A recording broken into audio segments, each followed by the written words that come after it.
Kiambu was a town which had very bad history. In fact, it had the worst history in our country. The murder in terms of rape, violence, it was well known. This town was not growing. The churches were not growing. Because of the bad reputation of the town, nobody wanted to go there.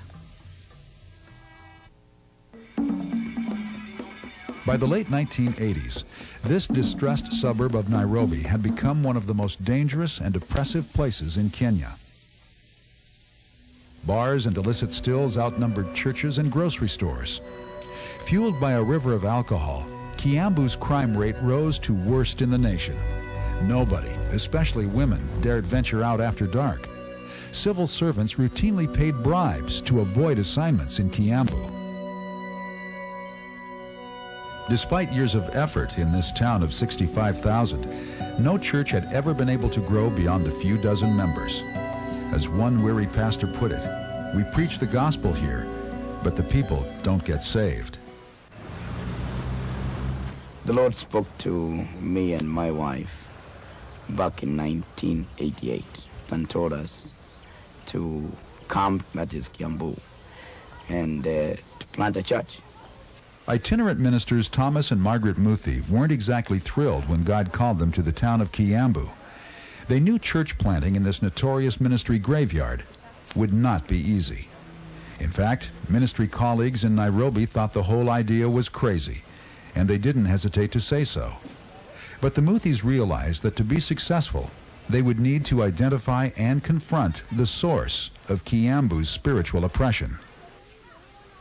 We find the Bible saying in Ephesians 6:12, we do not wrestle against the flesh and blood, but against powers, principalities.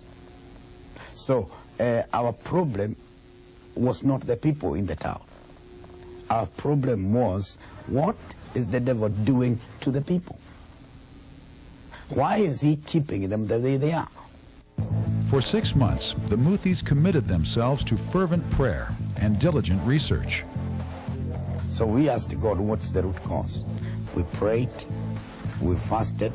The Lord showed us a spirit of witchcraft resting over the place. They discovered that many of the things going on in Kiambu were linked to a powerful woman named Mama Jane, although she pretended to be a Christian and even called her divination house Emmanuel Clinic. Her business was pure witchcraft. Mama Jane's clientele included the town's top business and political leaders, who came to have their fortunes told. Realizing that Kiambu was in the grip of powerful, evil forces, the Muthis began to press in to God.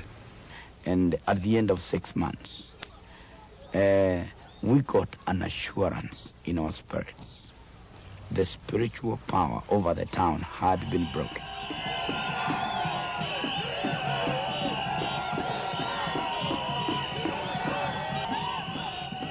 Seizing this window of opportunity, Thomas conducted his first outdoor crusade.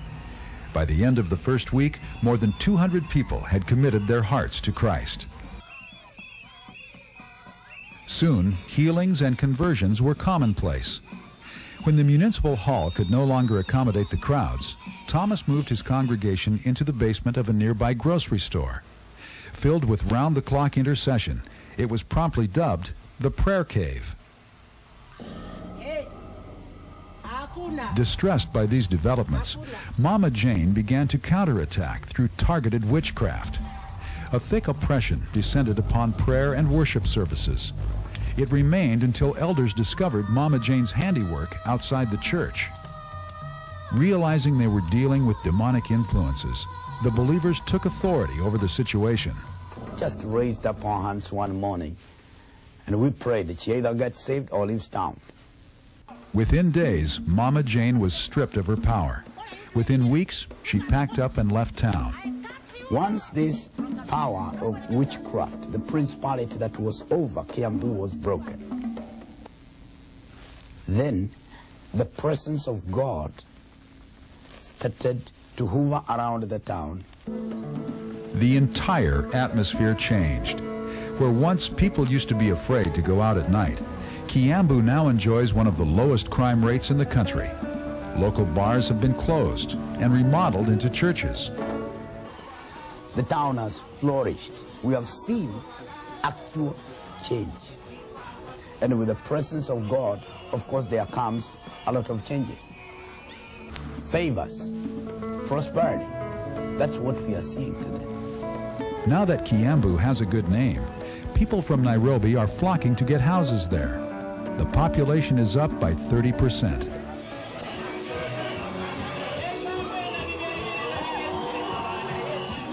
There has also been a dramatic increase in the number of conversions. The Kiambu Prayer Cave, otherwise known as the Word of Faith Church, has expanded to more than 5,000 members. Not bad in the town where congregations previously averaged only 30 to 40 people. We are seeing God do great things in this town. We are seeing lives changed. Criminals coming to Jesus, prostitutes, robbers, all kinds of people coming to Jesus. As Thomas is quick to point out, the recipe for continued success must also include prayer. Prayer is communicating with God. It's not simple. It's talking to God, who has the power to change situations. Now, there is so much prayer in this place that helps us. That way it helps us to not only maintain what we gain, but also to gain more ground.